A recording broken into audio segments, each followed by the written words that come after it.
I think it's okay to change your mind. What is not okay is to have changed your mind, taken action, and not told the person. You've not changed your mind if you don't back it with action. Part of the growth is learning how to navigate fear. A lot of people think fear is a negative emotion. I think fear is a powerful emotion. If it goes out of hand and it's extreme, then it's negative. These days online, it feels like you are just getting so much being thrown at you, and it feels like you have to make the decision right now. I think we need to be prepared that we can change our minds. It's going to be hard, but if you're committed to your relationship, you need to hold both together. Why do you think we treat changing our mind as failure?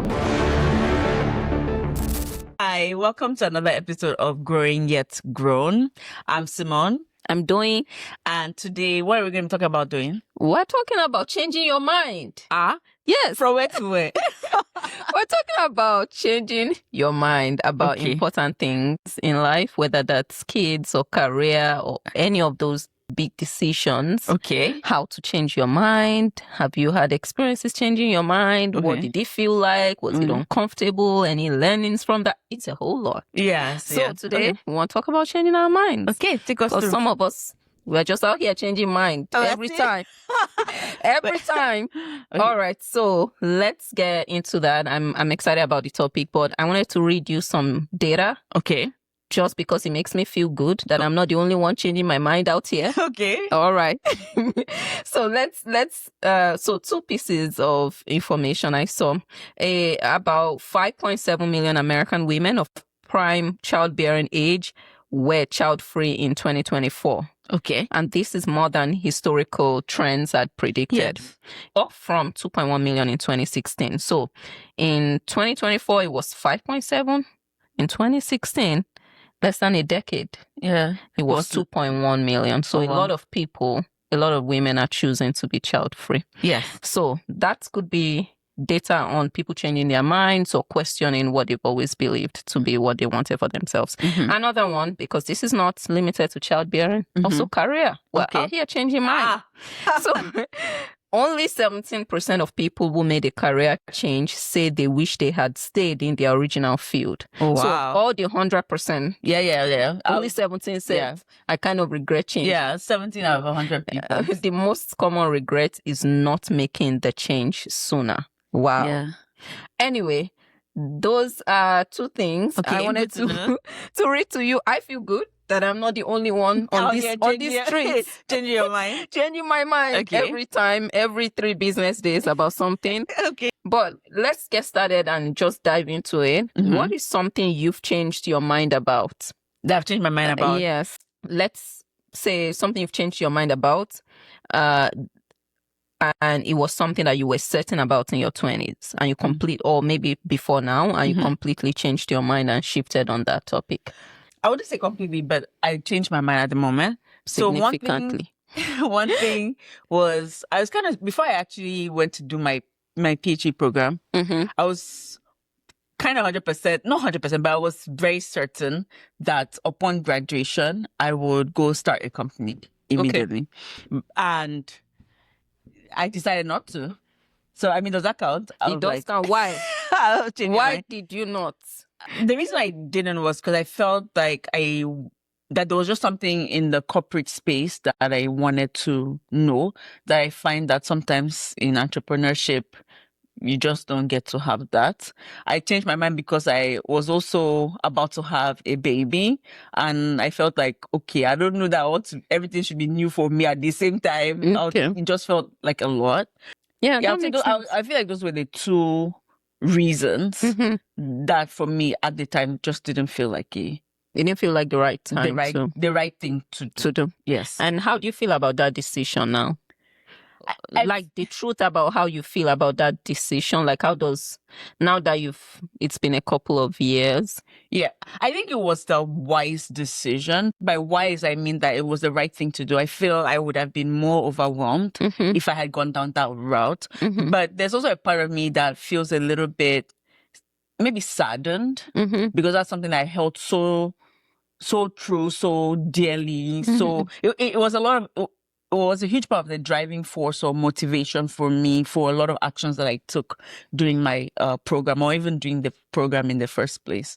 So there was a bit of like mourning for like that expectation. But I think that was the right decision because it would have just been a lot. I agree.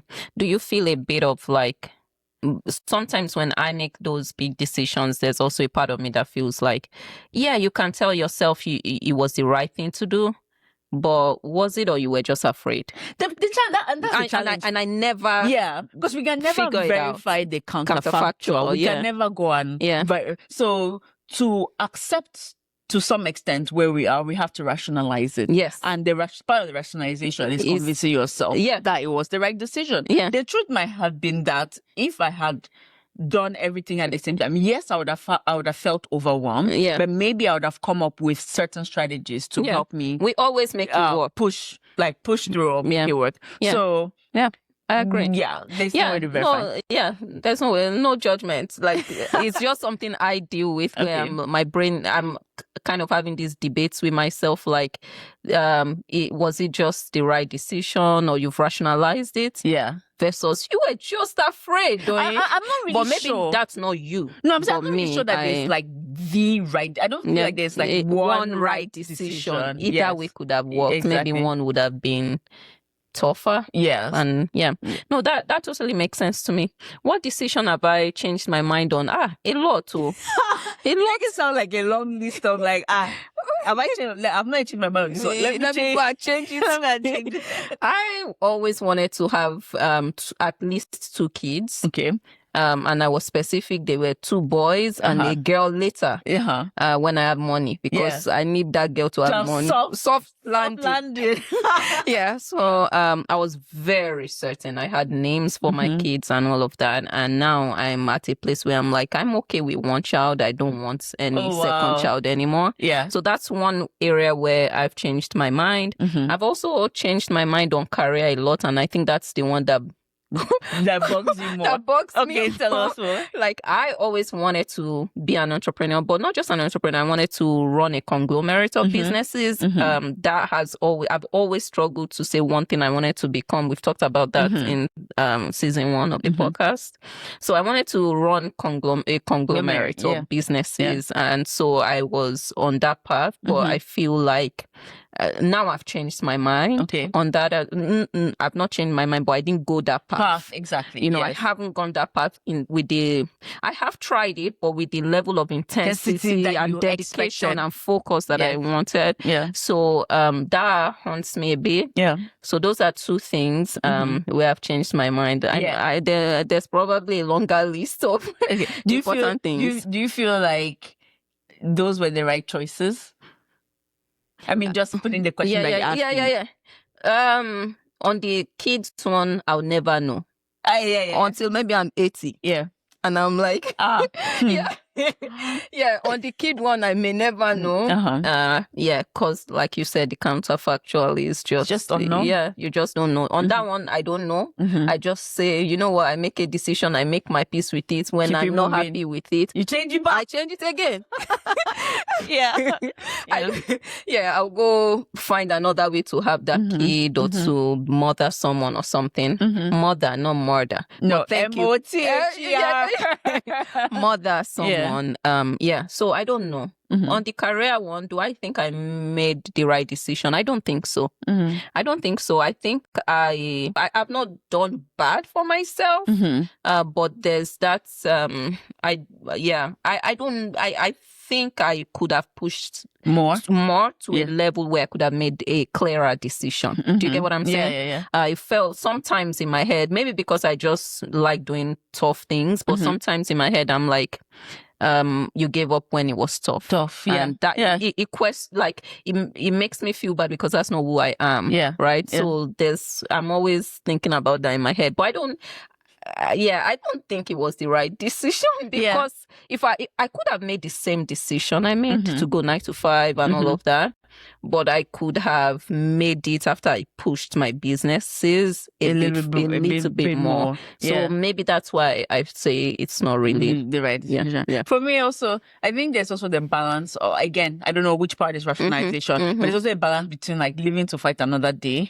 So for me, it's like, okay, let me live to fight another day. That's kind of how I thought about it. Like, I need to secure the bag in a little, and then go on all out. But the part that I wasn't prepared for, or I didn't think about, was it's never easy to walk away from the bag. Oh, it's never easy. It's never easy to walk away from that job that from pays that you security. so much, from the supposed security or all those things, to say I'll just walk. That's not how people walk. That was a childish dream. I start back again. I start back. That's really hard.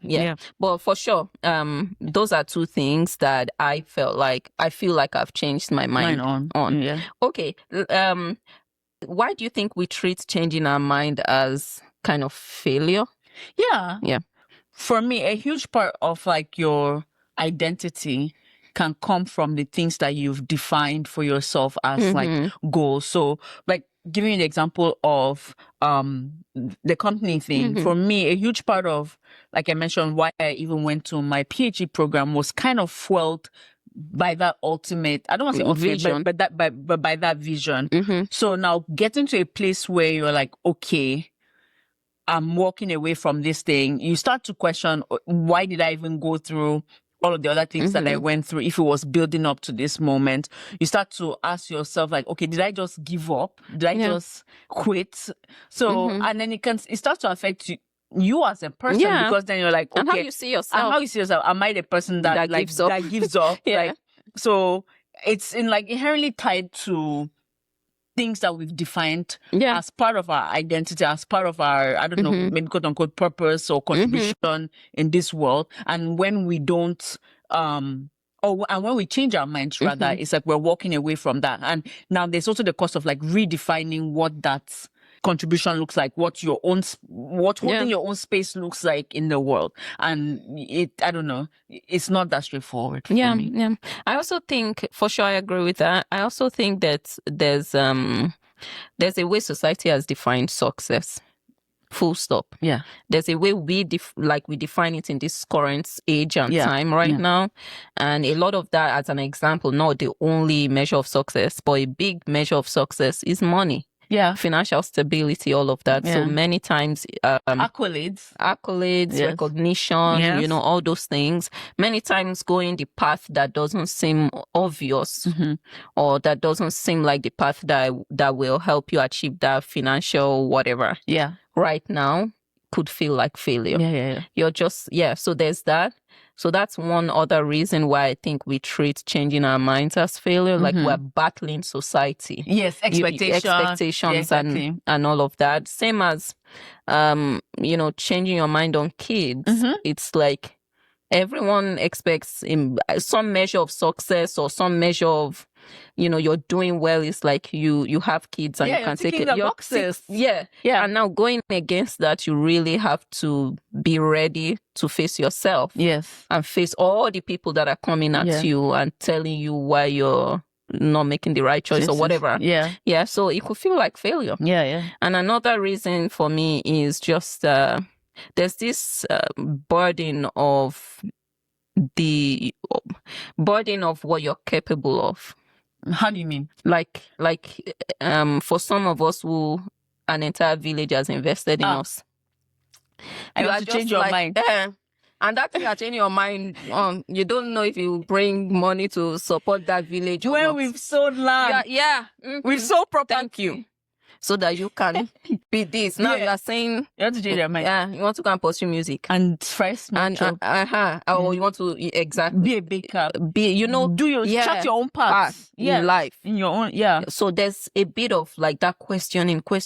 Like I could be making this whatever million in this other place, and that's more obvious. And like there's a bit of that guilt, that questioning. That starts making this decision feel like failure. So that's it's very hard to go against, and I think many of us just don't want to like acknowledge that it's hard, which is also why I kind of like really appreciate or / respect people who have the gumption to go do that. Like I think I read somewhere there was someone who, hopefully I'm not misquoting, I think went to med school and then after they finished med school, they quit and then went to be a chef or a baker. And I was like, good for you. Like, I mean, like just the gumption to go and try something that you actually felt like, okay, this is something I want to do.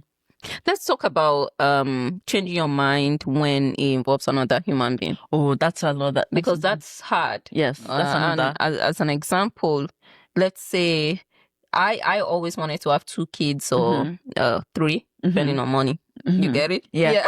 Let's say 3. Yeah. And you know, changing my mind on that, that involves my husband, right? If we've both agreed on this dream of 3 kids, and now I'm like, you know what? Nope. Yeah. I'm not doing a game with you. Yep. I'm changing my mind. Yeah. You know, how have you navigated times when you're changing your mind impacts another person's life? Yeah. Because even you pursuing your passion, if you were the one bringing in all the money, you now to how? When we are already comfortable. Yeah. You want to go and do something. Do what? Yeah. So how have you sort of thought about changing your mind when it involves other people directly? Yeah. Not like family back home. It's more indirect for those, but directly it impacts this person. I feel like it makes a decision even heavier. Yeah. Like, especially like you mentioned, let's say even financially, like you're already in a groove, in a routine, whatever. And for me, I just feel like I almost feel like I'm now responsible for the outcomes that, or the life experiences that this person has with this decision. It makes it a lot heavier.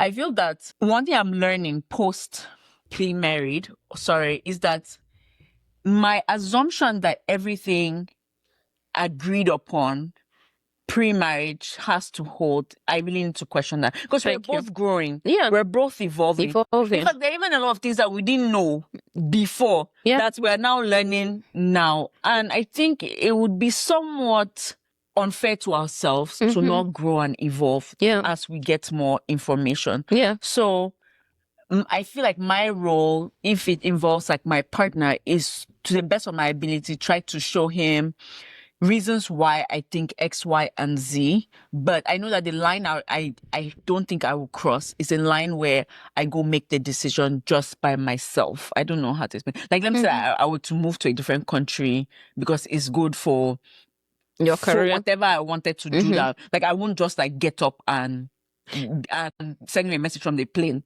That's but what if he just doesn't agree because, like, you know, maybe you moving to that country impacts his career. 100%. Maybe he has to look for another job. He doesn't. At the bare minimum, he will have to be coming there. Yeah. Yes. You know, like, and maybe that's not the marriage setup he has in mind for himself. I don't want to be doing long distance marriage. Full stop. That's not what you guys agreed. How do you how do you think you would navigate some of those things? I think for me, if I feel that me having a conversation with him is not leading anywhere, then I feel like we need to be able to step out of ourselves and maybe have someone else, maybe a therapist, someone else that can provide, like, to also question my own, I don't know, assumptions of like, why am I so invested in moving to another country? Like, what is the thing that I want to achieve from moving to another country? Maybe you grow your career. Whatever the thing is, but also making me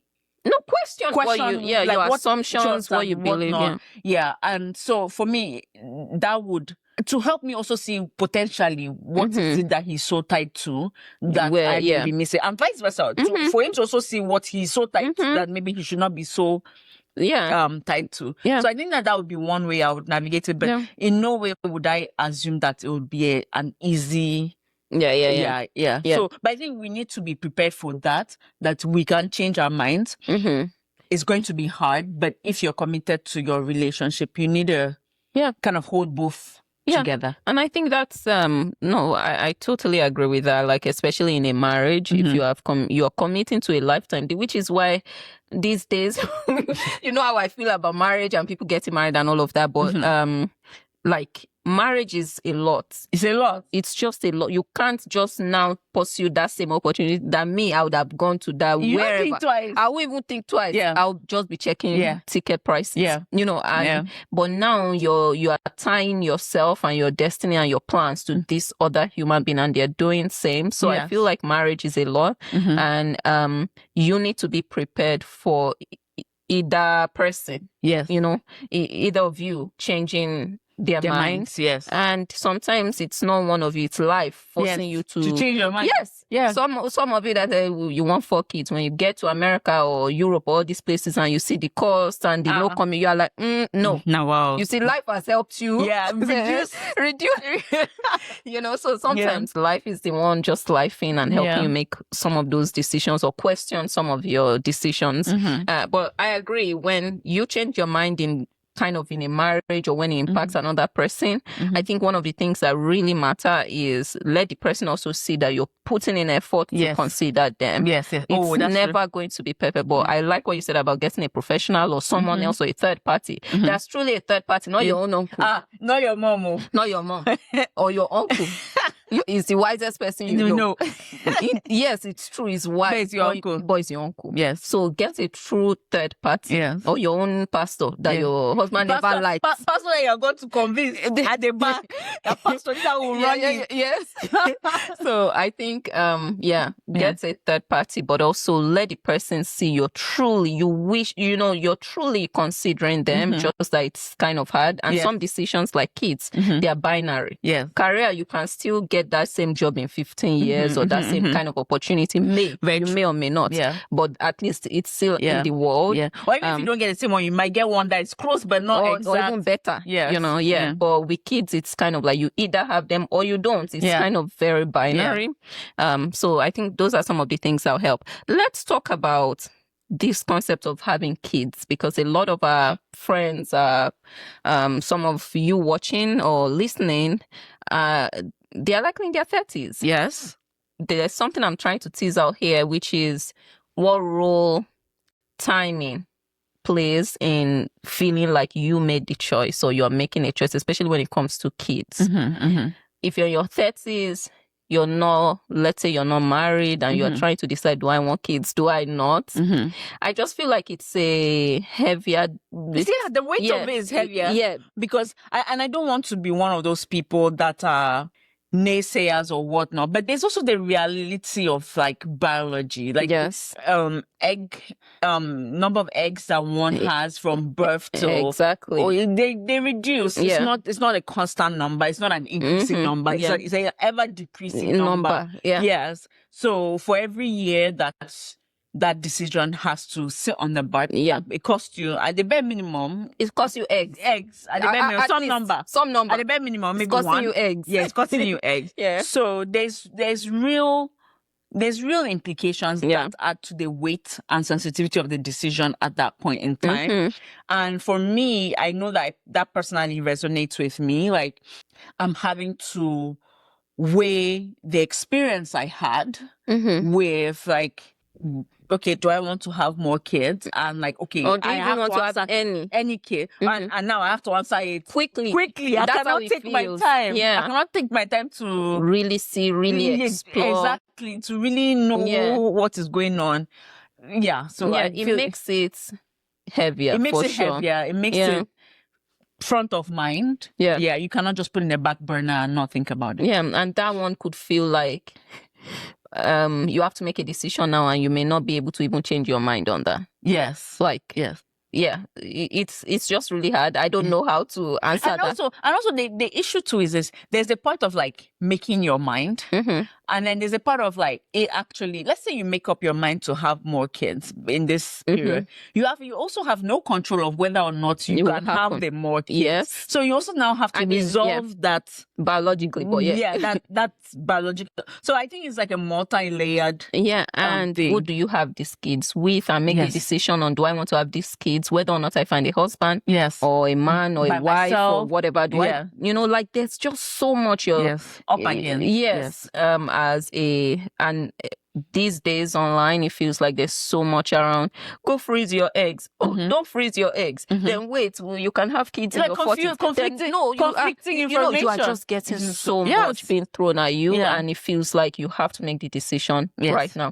I don't know how to sort of help with that situation. We're still navigating, guys. This is real time. We're still navigating these things. But I think this is one of those places where I also think like you should get perspective or different perspectives from different people with different beliefs and backgrounds somehow, and also get a professional and just sit with some of, like, they will help you separate some of those issues and get to what's right for you. But I just wanted to mention that because I feel like it's really hard. Yeah, I think you're very right. Like sometimes we can be having all these conversations or conflicts in our mind without actually getting external perspectives that can either shed like statistics, experiential knowledge, anecdotal knowledge that can help us filter to a solution or a decision that makes sense for us. I agree. I have maybe 2 more questions that I wanted us to talk about. But before I ask this one, what I really wanted to ask, in a marriage setting, or when you are whatever, let's just say marriage. I don't know the other configuration of relationships these days. But in a marriage, is it fair to change your mind on topics that impact the other person heavily? Is it a fair thing to do? I'm not sure that changing your mind is contingent on another person. I think taking action is contingent. Sure. Yeah, but like that's what I mean. But like if you don't like something more, you cannot be like, oh, I don't like something. No, I mean like changing your mind and taking action. Because to me, you've not changed your mind if you don't back it with action. But yeah, I get you. Yes, I get. But I meant action.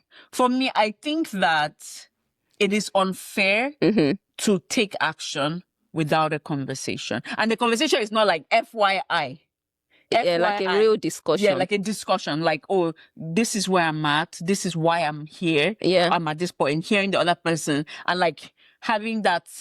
It's not like, oh, FYI. Yes. This is the new update. This is the new OS. This is what we're working with. Updated the OS. Yeah.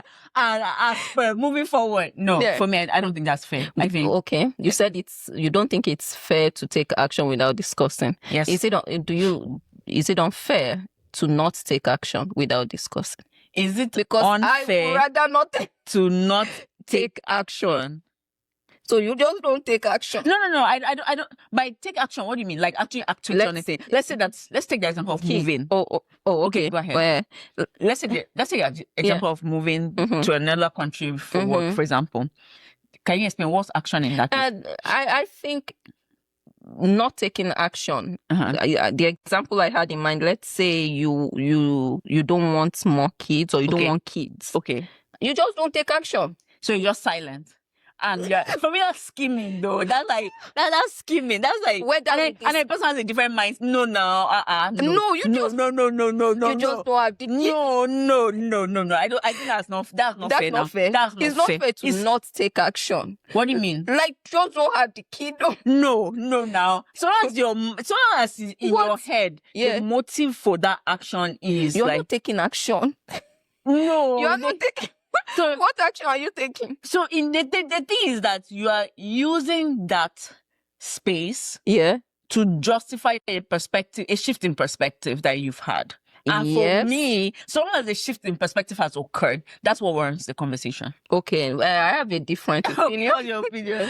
Because of the nature of the topic. Okay. On like kids, no kids, or some things that are heavy like that, or permanent. Okay. You get what I mean? I feel like it's okay, you've changed your mind, but you can just don't take action to reevaluate that. No, because I think it's also respectful to do that. I will understand that if you had the conversation and the person really did not even want to broach the topic. No, the person is still saying. But if the person is in the dark of your change of perspective, for me, no. Okay, whether they're in the dark or not, you've mentioned it, but it's binary. They have position A. Let's have more kids. You have position B. But you've told them. I've told them that I've changed my mind. About that you're no longer on position A, you're on position B now. Yes.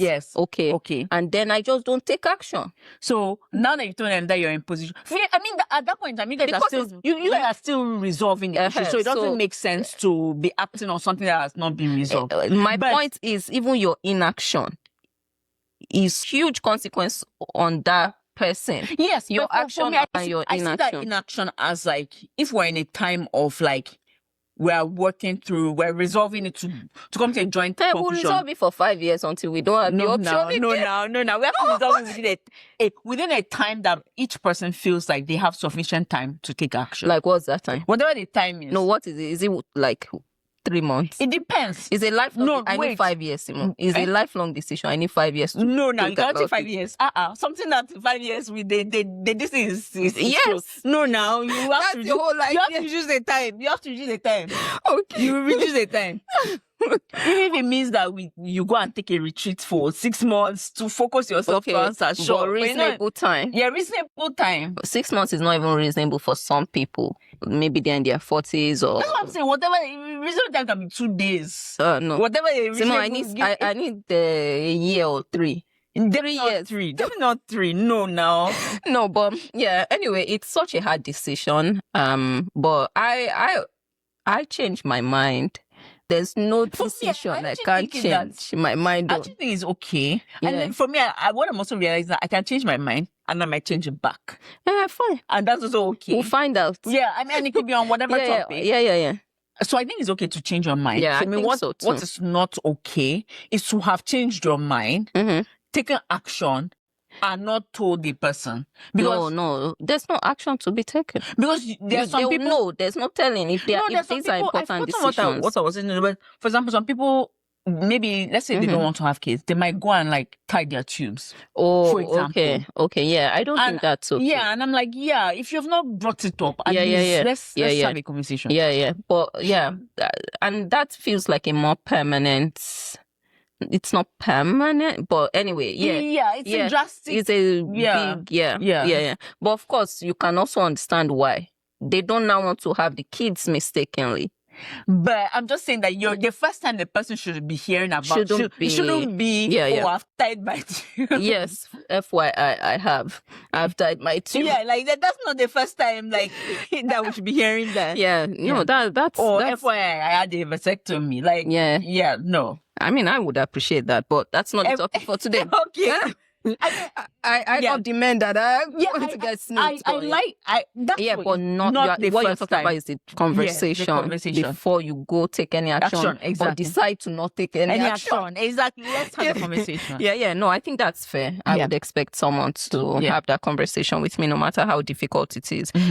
One thing we touched on earlier is this concept of what you've convinced yourself of. What is the difference between changing your mind because you've grown, you've evolved and all those nice things versus you're changing your mind because you're afraid? How do you sort of like think about those two things? Like what's the difference? I think that in reality for me, I try to look at my motive. Yes, I try to look at I try to ask myself, why am I changing my mind on this thing? And for some of them, the very clear answer is that because I'm scared. For some of them, it's just because I have more information and I've matured in the process. And for the ones that I'm scared about, I try to ask myself, like, is this fear genuine? Is it grounded in something, or am I just making it up in my head? Would I regret it? Or am I willing to? So for me, I try to. You just don't know if you regret it. Yeah, I might not. And would I regret it? I'm not trying to look at it from a perspective of like 5 years from now, because I cannot read 5 years from now. But in this moment right now, would me walking away from it sadden me more than me actually trying it and it failing? Yeah, in spite of me being scared about it. So I try to just look at the motive of the decision as opposed to this is what I'm feeling, therefore I must act on it. Yeah. I think for me it's both. It's just both coexisting most times for important decisions. My decision, let's say not to have more kids, I think I genuinely, and I've had a ton of conversations, I'm convinced it's a high quality decision. Amen? Okay. I don't know if I can say amen, but sure, if that's what you think. Yeah, sure. I've thought about it a lot. I've written things down. I've asked myself tough questions. Okay. Yes, I think it's me evolving, me growing, me asking myself important questions. Okay, that's fair. But I also think there's at least 10% that's fear. Okay. So for me, for a lot of those decisions, even career, many times when I ask myself, okay, why are you not doing those things like, maybe buying businesses or starting those businesses and going towards your goal of building and leading that conglomerate? Why are you not doing it? I think it's at least 30% fear. So it's me being realistic, be making high quality decisions, deciding, okay, this, I need to kind of provide for my family or my daughter or whatever, but it's also 30% fear. Can I ask you a question? Yeah. So sometimes does fear cause you to rationalize and then enter a space of this is now high quality? Yeah. So let's take like the 30% for the businesses.